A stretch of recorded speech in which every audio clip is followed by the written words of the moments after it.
Hey everyone, and welcome back for another Mage Knight playthrough, this time with Braevalar, and we will be taking on the Realm of the Dead. This is a scenario from the Shades of Tezla expansion. This one, it is a 4-round scenario. We have 2 magical glades within our countryside tiles, which will be graveyards, on which there will be some enemy tokens from the expansion, the Dark Crusader tokens.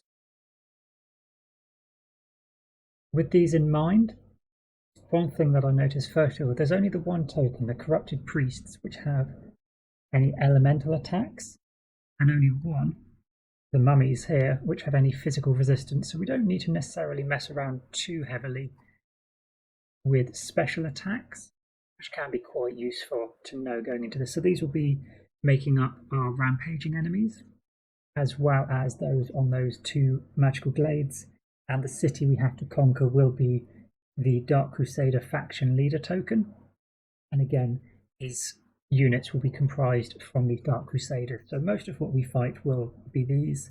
There will of course be the keeps and mage towers, perhaps a monastery or 2 that we rampage on the way, which doesn't, but useful to know we've got quite a limited selection of tokens that might be in those sites, so one thing to bear in mind.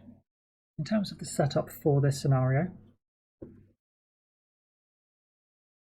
we start with an extra fame, and we will get an additional fame whenever we cross a line on the fame tracks. We will level up quicker. We start with 2 reputation, and there's 1 extra die and 1 extra unit in the source. The reason we level up quicker is it's only a 4-round game. There's 2 day rounds and 2 night rounds. Whenever we reveal one of these magical glades, we're going to first of all place 2 green Crusader tokens on the first, and then a green and a brown on the second, and it counts as a night space. Once liberated, it acts as normal, which just means for a graveyard it will not heal us, but it will give us a black mana at the start of the next round. What we need to do is defeat both tokens in that graveyard space, and for the first one we get an advanced action, and from the second a spell.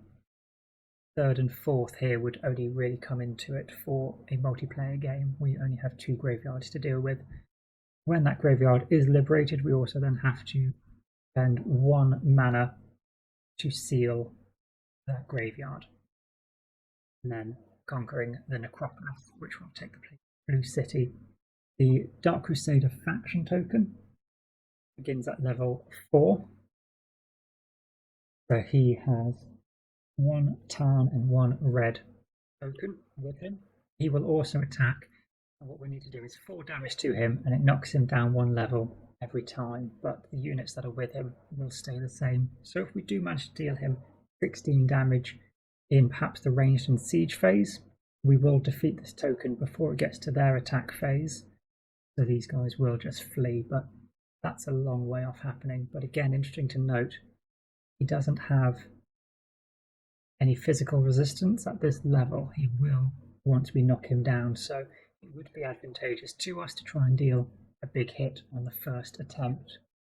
Perhaps we will need to collect some elemental attacks to deal just with him. But that's a long way off. For now, let's just set up and get going. For this scenario, I've got Arithia as our dummy player. Who better to take on the necromancers than someone who can deal in death and wounds? So we need to re-roll the source. Green, green, green, and black. Fantastic. For Braevalar, his 2 special cards are both movement cards that have been upgraded, 1 of the green and 1 blue. So he doesn't necessarily have any stronger attacks, but his movement is generally a bit more versatile. And the green movement card has added, I believe it's a heal and the ability to block. With that in mind, let's draw our opening hand of 5 and see which tactic we want to go with. So actually we've drawn both of his starting, both of his upgraded cards, and now's a good time to talk them through. See, this would be just a move 2, but it's also got heal and block, and if powered up during the day it is fire block, and at night ice block, and then druidic paths just slightly reduces movement costs. So we've got a lot of movement, crystallized tranquility and promise. Not the best opening hand. Let's have a look at the tiles near us.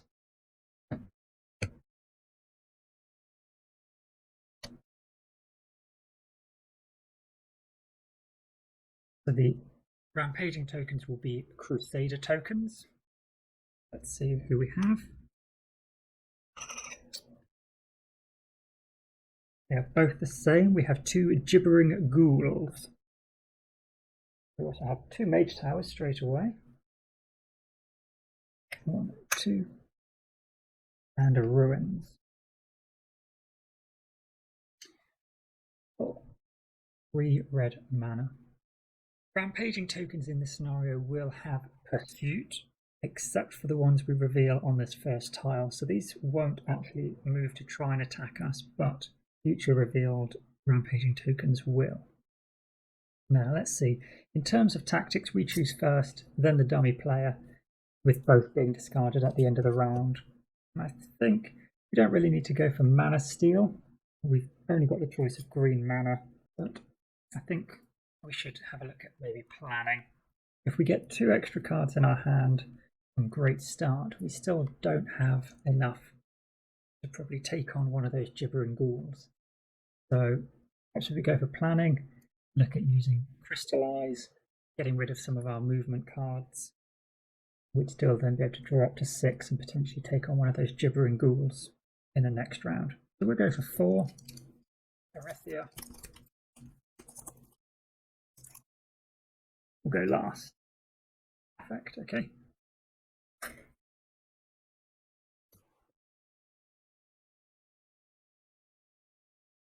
So I don't think it's worth using a mana at this point. The fact that this could be used as a block, I'm quite tempted to only use Druidic Paths and Crystallize. We could use Druidic Paths as a move 2, going down to the space here, Crystallize to get us a green mana, and then just draw up our hand. We don't have anyone we could recruit at a mage tower though, so perhaps we'd want to head the other way. Maybe we would use both Druidic Paths and one with the land for the move 4. From up here, we could have a look at this mage tower. We're adjacent to a rampaging enemy we might provoke next round, or potentially go into the village where we'd have the option to recruit either the herbalists or peasants. Neither of which need a huge amount of influence, but both pretty solid, especially the herbalist. That early heal can be very useful. Yeah, let's use that 4 movement and one of our green dice on Crystallize to get 1 green crystal into our inventory. And we'll move 2, 4. Re-rolling our die for the source. Get white Erethia. Draws 3, and it's white. She has 2 red and 1 white crystals, so she'll draw 1 more. Red. For us then, drawing back up, we've got 2 cards in hand. Thanks to planning, we will draw up to 6. Concentration, Rage, March, and Swiftness. What we should see is here. We've got some summoners, so unfortunately they do have physical resistance, so we won't be able to just use Swiftness that we've drawn. But we could take out the rampaging enemy here using Concentration with Swiftness. It'll get us a faction token and 2 fame, which in this scenario is actually enough to level us up. That 1 additional fame we get at the start is quite a big deal. So if we take a green mana die from the source, and use it to power up concentration. It allows us to get the stronger effect of swiftness for free. Just about possibly make it out +2, so that is 5 attack. They have 4 defense. Action token we get allows us to convert 1 attack into a ranged attack. We're getting 2 fame, and when we level up, we gain 1 additional fame as well. We only need another 4 to level up again. We'll look at 2 of our skill tokens, and we can take 1 advanced action. So for our 2 skills, we have Forked Lightning, which is once a turn, ranged cold fire attack 1 against up to 3 different enemies. That's pretty useful. Or the cooperative skill, once per round, reduce 1 attack of an enemy by 1, and that enemy gains Cumbersome. And what we can do then is also, on the next turn, do the same basically for the solo game. On your next round, you can act as if you were a cooperative player. I quite like both of these. Having the Cumbersome really makes movement a good option in combat, because even if it's a very strong ice fire attack, having movement to reduce it is going to be very useful. Having 1 elemental extra, we aren't looking at probably taking on too many fights. Saying that, both graveyards will have multiple enemies, but let's go for this token. Let's see what we can do with it. Arithia's token she will add into the mix is Hot Swordsmanship. Very nice, might pick that up. From the skill offer, we've got Heroic Tale to get influence. Temporal Portal will allow us to teleport around, but it doesn't really give us movement in the sense that we could use for that skill token we've just picked up. And then there's Crushing Bolt, which has a siege attack 3. We do still have a green mana in the source. Let's go for Crushing Bolt, I think. Does let us get a green crystal as well. The new card is Diplomacy, so there's a lot of influence available. We need to re-roll for the source. Stays green, lots of green mana. Okay, Arithia, we'll draw 1, 2, 3. A white card. So we've had 3 white, 2 red, 3 blue. So chances are on the next draw we won't be flipping over any more cards, which is useful, although we are most of the way through our deck. And then we draw 2 more. We know we're going to get Crushing Bolt, and we have a Rage. Okay, so unfortunately from where we are, we haven't got red mana for all of these Rages, because otherwise we could use that new token and have enough ranged attack to take on the other ghoul, I think they were. But we would like to take on one of these mage towers. We could move to the village that we are next to. It's only 2 movement away, and then recruit. We could easily recruit either the peasants or the herbalists, and then potentially pillage it on our next turn to get some extra cards to take on the mage tower. I think that's a good option. We should have actually gained 1 additional reputation from the rampaging monster we killed. Let's go for move 2 with our march into the village. We have +1 reputation, but we will use the white die from the source on Promise. It does give us influence 5. We take peasants, I think. I do really like the herbalist though. These have got that movement which we're probably going to want to get into this mage tower. Let's take the peasants. We re-roll the die for the source. And it's green. Arithia was 1, 2, 3. Yeah, all of them were green. 5 cards left in the deck. Unless the third card drawn is red, we should have a good number of turns remaining. So we're going to draw 2 cards, but we will pillage the village as well for 2 additional cards before the start of our turn. Actually, we can see what our 2 are at the end of last round and decide whether we need to.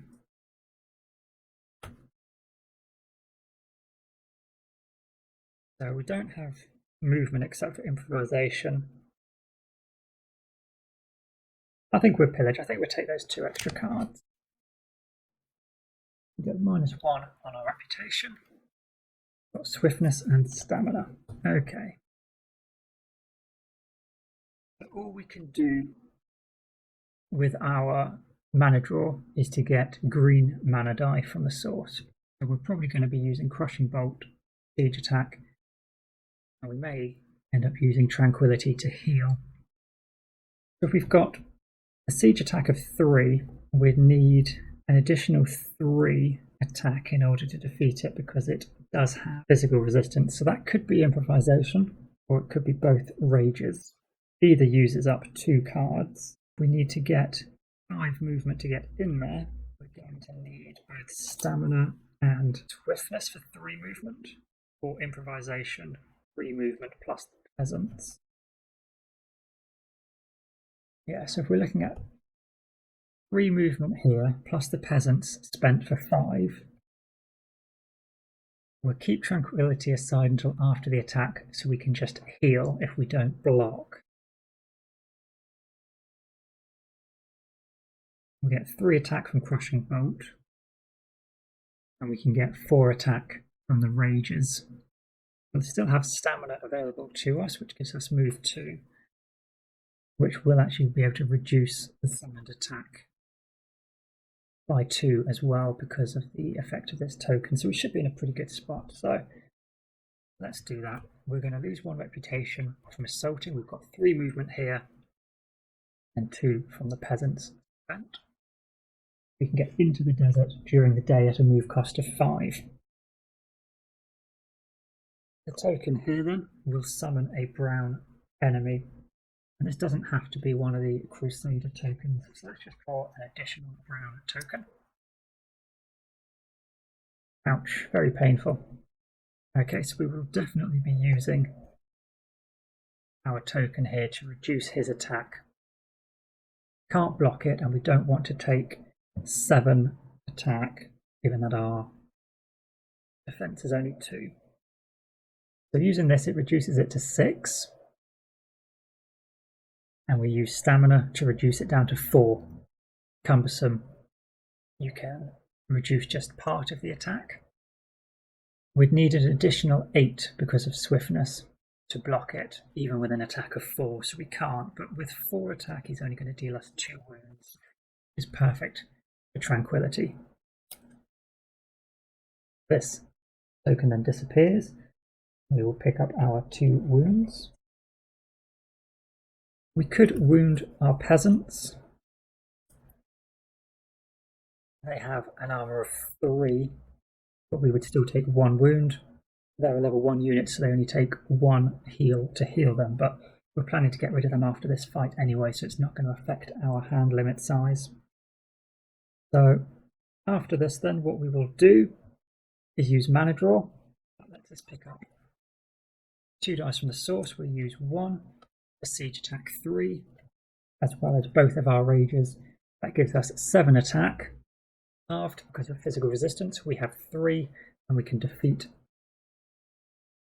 the summoners here. So we will get our 4 fame. 1, 2, 3, 4, and for leveling up, we will gain 1 additional fame.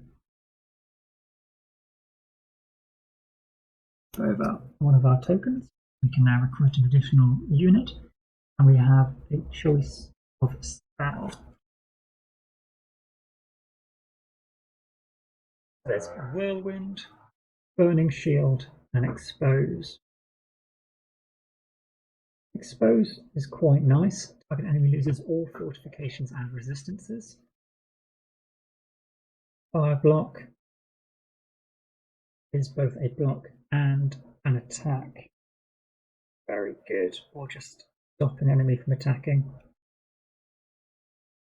It's also worth bearing in mind what the stronger abilities are, since if we get into a graveyard even during the day, we'll be able to use black mana to power these spells. So this would be to destroy a target enemy. This destroys a blocked enemy.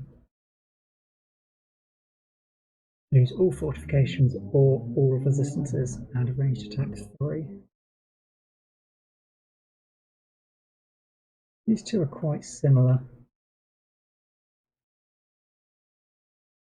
If we're not going to take Heroic Tale, I'd probably prefer not to give Arithia a white spell, which will get her an additional white crystal and a white card.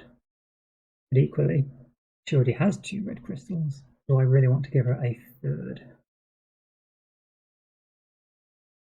I think I will take Burning Shield. So that will go onto the top of our draw deck. New spell in the offer. Oh, it's another white. It's Gaunt Arms.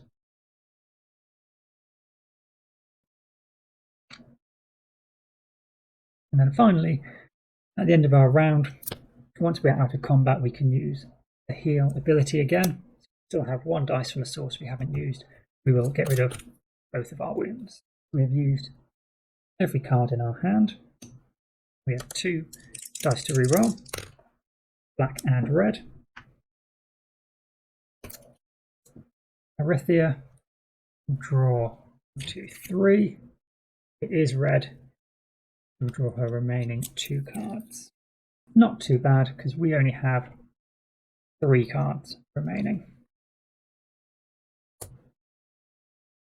So from the Mage Tower, there's no one else we can recruit. The movement's pretty slow going. If we spent Burning Shield and Determination sideways for movement, we could crawl our way into the village and then use Threaten for Influence 2 plus our Reputation to pick up the Herbalists.